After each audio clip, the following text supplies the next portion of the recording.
बिना भक्ति के मानव चोला पाना मुश्किल तो है ही। और जिस व्यक्ति के हृदय में शीलता और जिसका हृदय सरल ना हो, उसके हृदय में परमात्मा निवास नहीं करते हैं। मानव चोला पाने के बाद मनुष्य के हृदय में सरलता का होना अति आवश्यक है।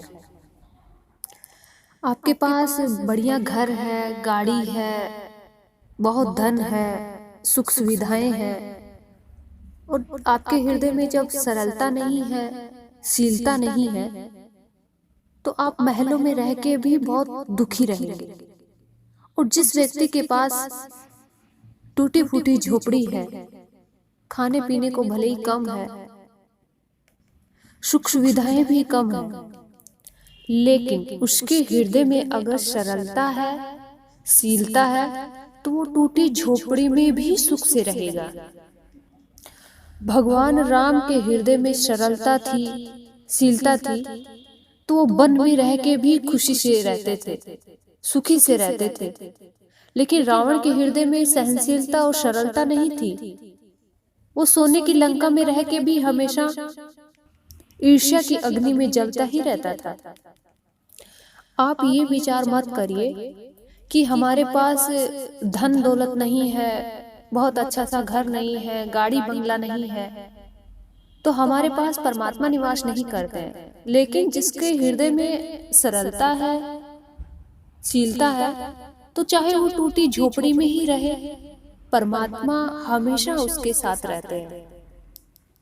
और जिस व्यक्ति के हृदय में शांति और सरलता होती है, वो उतना ही गहराई से अपनी बुद्धि का प्रयोग करता है। और जिसके हृदय में शांति और सरलता नहीं होती है, उसका दिमाग हमेशा डिस्टर्ब ही रहता है। वो अपनी गहराई से अपनी बुद्धि का प्रयोग नहीं कर सकता। अगर विद्यार्थी का हृदय अगर सरलता से है, उसका मन अगर शांत है, तो विद्या अध्ययन में वो टॉप कर जाएगा। और जो बिजनेसमैन है, उसका हृदय अगर सरल है, तो अपने बिजनेस में भी बढ़ोतरी करेगा। और जिस व्यक्ति के हृदय में सरलता का गुण नहीं है, उसका जीवन हमेशा डिस्टर्ब रहता है। सरलता का गुण ही आपको नर से नारायण बना देता है। जैसे प्रभु श्री राम, जिनकी आज 3 लोक में भक्ति करते हैं, उनको पहले दिन राजगद्दी सिंहासन दिया जा रहा था, लेकिन जो ही उनको पता चला कि उनको 14 वर्ष का वनवास दे दिया जा रहा है, तो उनका हृदय इतना सरल था कि उन्होंने चुपचाप उस निर्णय को स्वीकार किया और वन की तरफ चले गए।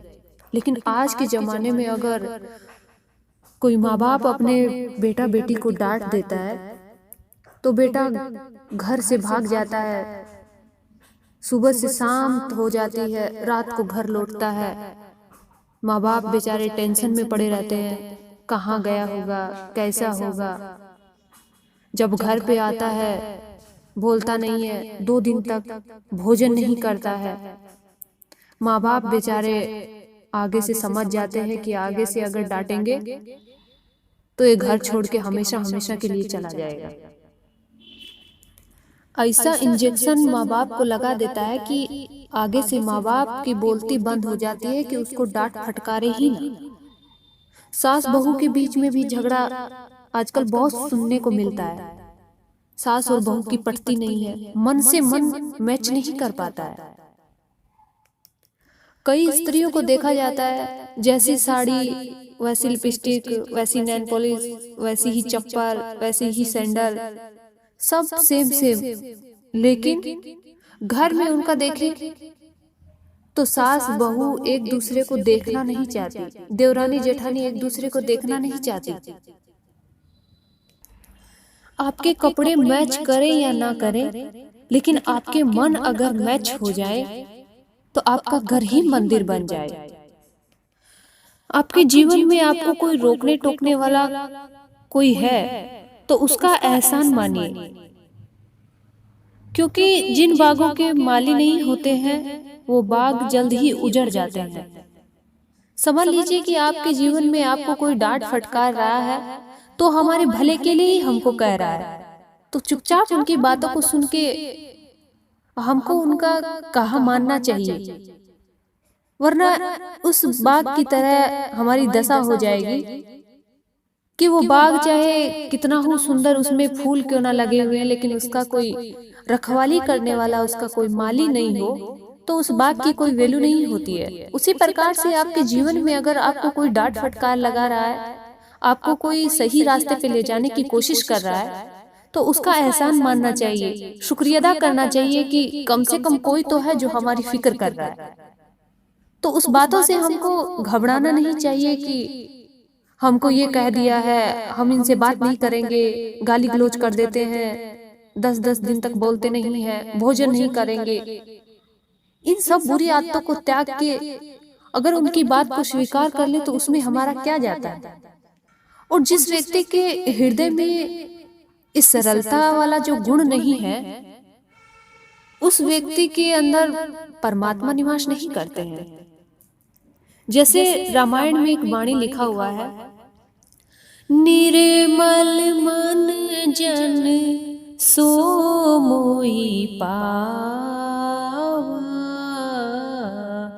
मोहि कपट छल छिद्र न भावा। कहा कि निर्मल मन जन सो मोहि पावा, कि जिसके हृदय में, जिसके मन में निर्मलता है, सरलता है, वही मेरे को पाता है। मोहि कपट छल छिद्र न भावा, और जिसके हृदय में कपट छल होता है वो मेरे को नहीं पा सकता, वो परमात्मा की प्राप्ति नहीं कर सकता। जैसे साहिब की वाणी है कि ज्ञानी ध्यानी संयमी, दाता सूर अनेक, जपिया तपिया बहुत है, शीलवंत कोई एक। कि हमारे इस संसार में ज्ञानी भी मिल जाएंगे, ध्यानी भी होंगे, संयमी, दाता, वीर, जप तप करने वाले और शूरवीर योद्धा भी बहुत मिल जाएंगे, लेकिन शीलवान तो कोई बिरला ही होगा, क्योंकि हर किसी के हृदय में शीलता नहीं होती है। जैसे घायल ऊपर घाव ले, टोटे त्यागी सोए, भर जीवन में शीलवंत बिरला होए तो होए। जैसे घाव के ऊपर घाव देने वाला, और अगर हमको किसी चीज का घाटा लग गया है तो उसमें दान देने वाला कोई कोई बिरला मिलता है। और उसी प्रकार से इस पूरे जीवन में कोई शीलवान भी एक ही मिलता है, और शीलवान व्यक्ति परमात्मा को बहुत प्रिय होते हैं। जैसे एक घर में एक लड़का रहता था, वो बहुत भोजन करता था, और इतना भोजन करता था कि उसके भोजन की सीमा अपार थी। उसको समझ में नहीं आता था कि मैं कितना खा रहा हूँ, मेरे को कितना खाना चाहिए। आस पड़ोस के जितने लोग अगर एक बार में खाते हैं, उतना खाना वो अकेला खा जाता, इतना वो भूखा था। मतलब हमेशा उसकी यही आदत थी। और हर बात खाते खाते जब घर वाले कह देते कि बीच में पानी पी लो, तो ऊपर से कह देता कि बीच कब आता है, पता ही नहीं चलता। और खाते खाते एक शब्द और बोलता था कि दाने दाने पे लिखा है खाने वाले का नाम। ये बात भी बीच में बोलता था। घर वाले उससे बड़े दुखी हो गए और उसको वहां से निकाल दिया, घर से निकाल दिया। फिर वो आ गया, फिर आ गया, फिर घर वालों ने कैसे तैसे करके धक्के मार के फिर उसको निकाल दी। अब निकाल दिए तो उसके बाद वो एक मंदिर में जाता है। उस मंदिर के पास एक पुजारी बैठे रहते हैं और वहीं पे राम नाम का जाप करते रहते हैं, माला फेरते रहते हैं। तो उसी के बगल में आके उसके दो शिष्य बैठ जाते हैं।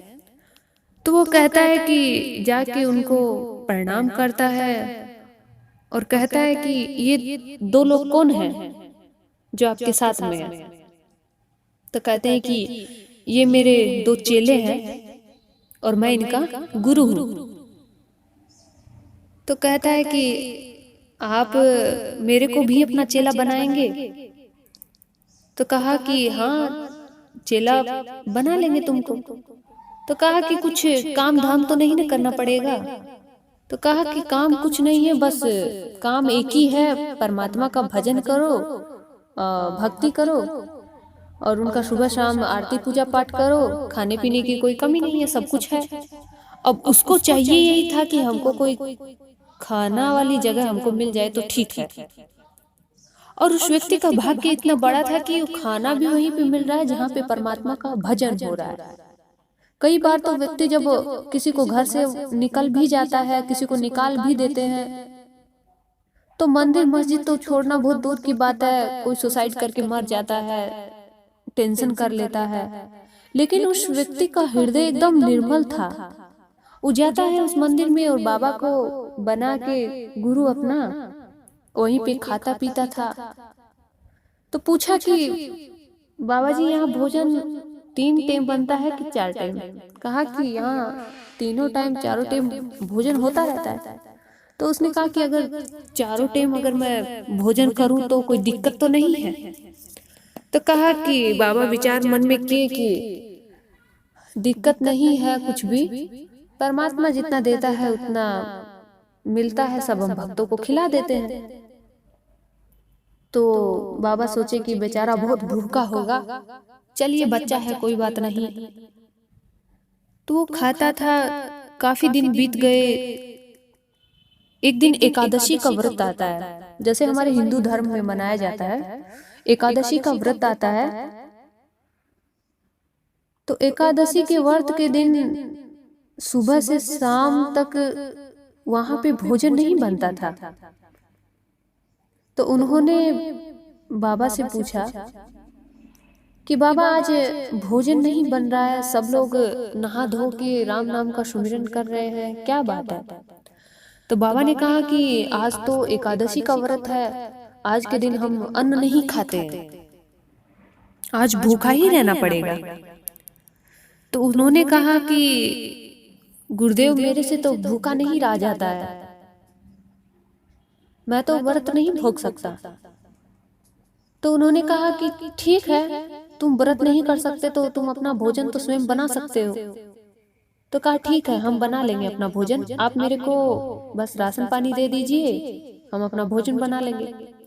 अब उसने कभी अपनी जिंदगी में भोजन नहीं बनाया था, तो उसे कह दिया कि यहाँ तो भोजन बनेगा नहीं, आप नदी तट पे जाइए, वहीं पे पानी भी है नदी का, वही पेड़ के पास में बैठ के आप अपना भोजन बनाइए और भगवान को भोग लगाना मत भूल जाइए, पहले भोजन भगवान को जरूर लगाना।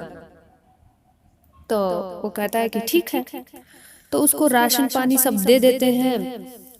वो जाता है, मन में विचार करता है कि कभी जिंदगी में भोजन नहीं बनाया था, पता नहीं कैसा बनाया है, बनाया जाएगा कि नहीं बन पाएगा। वहां पे जाके बैठ के भोजन जैसा तैसा भोजन बनाता है। फिर जो ही भोजन परसता है तो उसको याद आती है कि गुरुजी एक बात बोले थे कि भगवान को भोजन अवश्य लगाना। तो भगवान को भोजन लगाते समय भगवान को याद करते हैं। तो भगवान को याद करने के लिए बोलते हैं, हो राजा राम आइए, हो प्रभु राम आइए, मेरे भोजन का भोग लगाइए। राजा राम आइए, प्रभु राम आइए, मेरे भोजन का भोग लगाइए। आजिया मनि आग्रन आरती यहाँ यही मेहमानी, आज यहाँ मनि आग्रन आरती यहाँ यही मेहमानी। सूखी रोटी पाओ प्रेम से, सूखी रोटी पाओ प्रेम से, पियो नदी को पानी। राजा राम आइए, प्रभु राम आइए, मेरे भोजन भोग लगाइए। राजा राम आइए, प्रभु राम आइए, मेरे भोजन का भोग लगाइए। राम से विनती करता है कि हे प्रभु, आप आइए और मेरे भोजन का भोग लगाइए। क्योंकि यहाँ पे कोई आरती पूजा पाठ नहीं है, यहाँ पे तो बस आज यही मेहमानी है। यहाँ सूखी रोटी खाने को मिलेगा, यहाँ कोई मेवा मिष्ठान भंडार नहीं है, क्योंकि मंदिर में तो आपको बहुत कुछ मिलता है, आरती पूजा पाठ भी होता है।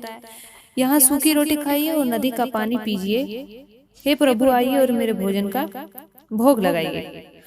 भूल करोगे यदि तज दोगे भोजन रूखे सूखे। भूल करोगे यदि तज दोगे भोजन रूखे सूखे। एकादशी आज मंदिर में, एकादशी आज मंदिर में, बैठे रहोगे भूखे। राजा राम आइए, प्रभु राम आइए, मेरे भोजन का भोग लगाइए। राजा राम आइए, प्रभु राम आइए, मेरे भोजन का भोग लगाइए।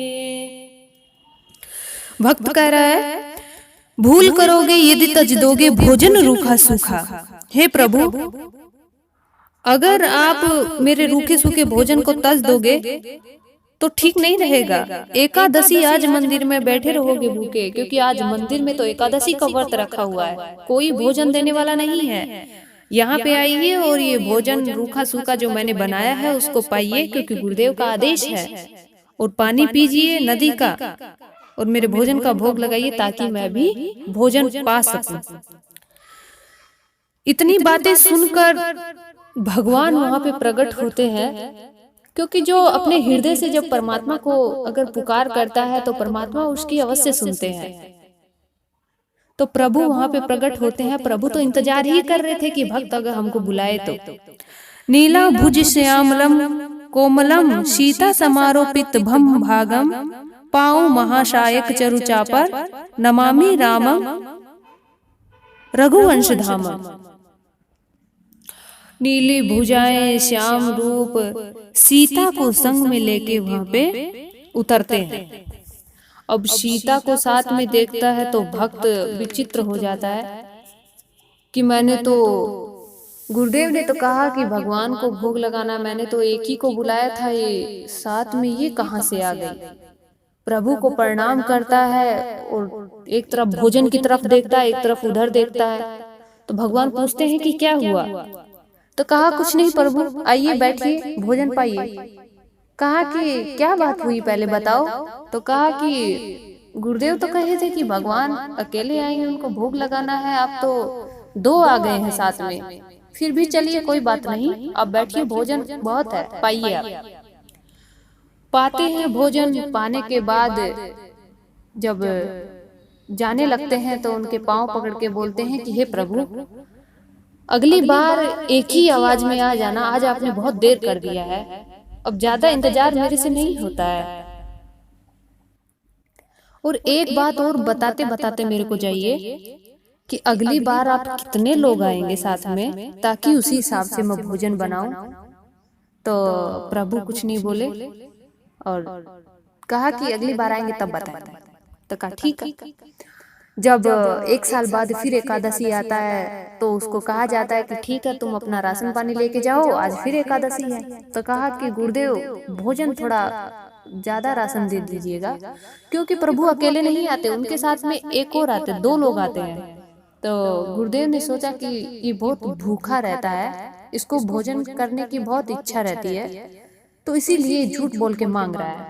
तो उसको थोड़ा राशन और बढ़ा देते हैं उसका, कि चला ठीक है। फिर वो जाता है नदी के किनारे, फिर भोजन बनाता है। भोजन बनाता है, फिर आवाज लगाता है, हो राजा राम आइए, सीता राम आइए, मेरे भोजन का भोग लगाइए।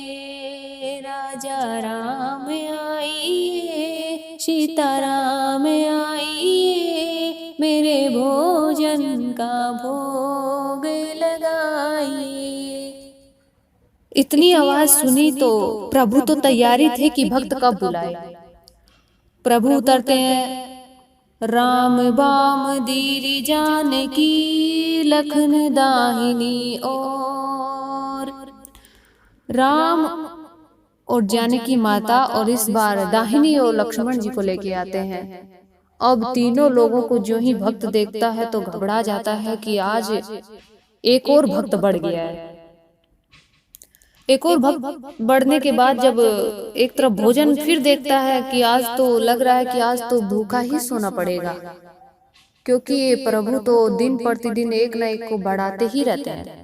तो प्रभु पूछते हैं कि क्या हुआ, तो कहा कुछ नहीं प्रभु, चलिए आइए आप तो पाइए, क्योंकि आपकी छवि देख के मेरे को आपको भोजन कराने की बहुत इच्छा रहती है। प्रणाम करके भोजन परसता है और फिर जाते जाते फिर पूछता है कि प्रभु अगली बार आप कितने आएंगे, इस बार मेरे को पक्का बता के जाइए। तो प्रभु कहते हैं कि कुछ बोलते नहीं हैं और मुस्कुरा के वहां से चले जाते हैं। तो फिर गुरुदेव के पास जाता है। 1 साल बाद फिर एकादशी आती है तो गुरुदेव से कहता है कि गुरुदेव राशन थोड़ा बढ़ा दीजिए, क्योंकि प्रभु हर बार एक ना एक को बढ़ा के ले आते हैं, इस बार पता नहीं कितने लोगों को लेके आएंगे। तो गुरुदेव सोचते हैं कि ये साला चोरी करता होगा, चोरी करता है, कहीं अनाज अनाज मेरा बेचता है, इसीलिए ये ऐसा करता है। तो उसको क्या करते हैं कि आज इसके पीछे जाके उसको चुपके से देखेंगे कि ये करता क्या है। तो गुरुदेव आदेश देते हैं कि इसको भोजन की राशन पानी जो है वो थोड़ा ज्यादा बढ़ा दीजिए। आटा ज्यादा हो गया, चावल दे दिया, आलू दे दिया, मिर्च मसाला दे दिया, तेल नमक सब कुछ दे दिया है, गुड़ दे दिया, सब कुछ दे दिया सामान। देने के बाद आज भोजन नहीं बनाता और वहीं पे बैठ के भगवान को अरदास करता है, राजा राम आइए, सीता राम आइए, लक्ष्मण राम आइए, मेरे भोजन का भोग लगाइए। राजा राम आइए, लक्ष्मण राम आइए, सीता राम आइए, मेरे भोजन का भोग लगाइए। इतना ही नाम लेते हैं कि प्रभु वहां पे प्रकट हो जाते हैं। बैठ विपिन में भक्त ने किन्हीं प्रेम पुकार, तोता क्षण में प्रकट भयो दिव्य राम दरबार। इस बार प्रभु की जो ही विनती लगाई तो वहां पे राम, सीता, लक्ष्मण, भरत, शत्रुघ्न, हनुमान जी, राम जी का पूरा दरबार आके वहां पे खड़ा हो जाता है। खड़ा हो जाता है तो जो ही देखता है इतने बड़े राम के दरबार को प्रणाम करता है। प्रणाम करने के बाद कहता है कि आज भोजन मैंने नहीं बनाया है, क्योंकि हर बार आप हर एक न एक आदमी को बढ़ाते ही रहते हैं, इस बार मैंने भोजन नहीं बनाया, अब आप बनाइए और पाइए। तो भक्त गाता है, भोजन मोसे नहीं बनत बनाए, भोजन मोसे नहीं बनत बनाए। कि हे प्रभु भोजन मेरे से नहीं बनेगा, आप बनाइए और पाइए। प्रथम दिवस भोजन के तासन जब मैंने लगाई, उदर नम्र भय जब सियासन मुख आई, फिर विनित आए भाई पर भाई, निराहार ही रहूं आज मोहि परत दिखाई। तुम नहीं तजत सुबान आपनी हमके ते समझाए। हनुमान जी की तरफ देख के कहते हैं, नर नारन के कौन कहे, एक बानर हूँ संग लाए, भोजन मोसे नहीं बनत बनाए। हे प्रभु प्रथम दिवस जब मैंने भोजन के लिए आसन लगाए तो आप आए और अपने साथ में सीता को लेके आए। फिर विनित पे फिर बार बार आपके अपने भाइयों को लेके आए। निराहार रहूं आज मोहे परत दिखाई, आज तो मैं लग रहा हूँ कि आज तो मैं भूखा ही रहूंगा। आज तो मेरा एकादशी मंदिर में नहीं, आज नदी के किनारे ही मेरा एकादशी हो जाएगा। तुम नहीं तजत सुबान आपनी, हम कहते समझाएं, तुम अपनी सुबान को नहीं समझ रहे हो, हम तुमको कैसे समझाएं। हनुमान जी की तरफ देख के कहते हैं कि नर नारायण के कौन का एक बानर हूँ संग लाए। नर आए नारायणी आए उनका तो अलग बात, आज तो आप बानर को ही उठा के ले आए हैं कि भोजन मेरे से नहीं बनेगा प्रभु, आप बनाइए और पाइए। अब प्रभु ने मुस्कुराए और मुस्कुरा के आदेश दिया कि चलिए आज भक्त की इच्छा है, भक्त का आदेश है कि भोजन हम बनाए। तो भोजन बनाते हैं। श्री भरत जी भंडारे बनाने लगे, चुन के लकड़ी लखन लाल लाने लगे कि चुन चुन के लकड़ियां लखन लाल लेके आ रहे हैं। भरत जी भंडारा बनाने की तैयारी कर रहे हैं। अंजनी के पुत्र हनुमान चौका लिपा पोती कर रहे हैं और चेते चूल्हे इधर उधर शत्रुघ्न साग भाजी मनिया कर रहे हैं। और पाके संकेत शक्ति का जेते वहां अष्ट सिद्धि नौ निधि के आने लगे। भरत जी भंडारा कर रहे हैं, लक्ष्मण जी लकड़ियां चुन के ला रहे हैं, अंजनी के पुत्र वहां पे चौका लिप रहे हैं और शत्रुघ्न सब्जी मनिया कर रहे हैं। ऐसा भगवान जैसे सीता जैसी माँ रसोई में बैठी अन्नपूर्णा माता, ऐसा भोजन बन रहा है। तो अष्ट सिद्धि नौ निधि के सब लोग वहां पे आके इकट्ठा हो गए कि हमको भी भगवान भोजन चाहिए आपके हाथ का। और भक्त आंख बंद करके वहीं पे बैठा था कि भोजन आप बनाए और पाए। तो भगवान ने कहा कि आंखें तो अपनी खोलो, भोजन बन रहा है। तो जो ही उसने आंखें खोली तो देखा कि चारों तरफ इतने अष्ट सिद्धि नौ निधि के बड़े बड़े ऋषि मुनि आके वहां पे इकट्ठा हो गए। भक्त सोचा कि आज तो पक्का ही भूखा रहना पड़ेगा, क्योंकि इतने सारे देवी देवता इकट्ठे हो गए, ऋषि मुनि सब बड़े बड़े तपस्वी योगी इकट्ठा हो गए, आज तो मेरे को खाने को मिलेगा ही नहीं। और उसके गुरुदेव उसको चुपचाप देख रहे थे, क्योंकि वो दृश्य सिर्फ उसी भक्त को ही दिखाई दे रहा था, क्योंकि गुरु को नहीं दिखाई दे रहा था। तो गुरु जब उसके पास में आते हैं तो गुरु से वो कहता है कि देखिए ना गुरुदेव, आप मेरे को जितना दिए थे मेरे को, आज ये कितने आए हैं, देखिए यहाँ पे कितने अष्ट सिद्धि नौ निधि के दाता भी आए हैं। और यहाँ पे बड़े बड़े ऋषि मुनि तपस्वी त्यागी, यहाँ पे बहुत बड़े ज्ञानी लोग आए हैं। राम आए हैं, लक्ष्मण भरत शत्रुघ्न पूरी सीता माता सब लोग यहाँ पे आए हैं, इकट्ठे हैं। तो भगवान की बातें सुन, अपने भक्त की बातें सुन गुरु ने कहा कि कहाँ तुम्हारे भक्त हैं, तुम्हारे कहाँ राम जी है, कहाँ तुम्हारा तुमको दिखाई दे रहे हैं सब, हमको तो कुछ भी दिखाई नहीं दे रहा है। तो भक्त कहता है कि हे प्रभु, अगर आप मेरे गुरुदेव को नहीं दिखाई देंगे तो मेरी वाणी झूठी हो जाएगी। तो गुरुदेव ने उस भगवान ने कहा अपने भक्त से कि तेरा हृदय एकदम सरल है और मैं सरल व्यक्तियों को मिलता हूँ, और तुम्हारे गुरु का हृदय भी सरल नहीं है। तो उसके गुरुदेव उससे पूछते हैं कि क्या कह रहे हैं भगवान। तो भक्त ने कहा कि गुरुदेव, भगवान कह रहे हैं कि गुरु का हृदय अभी सरल नहीं है, जब सरल होगा तब दर्शन देंगे।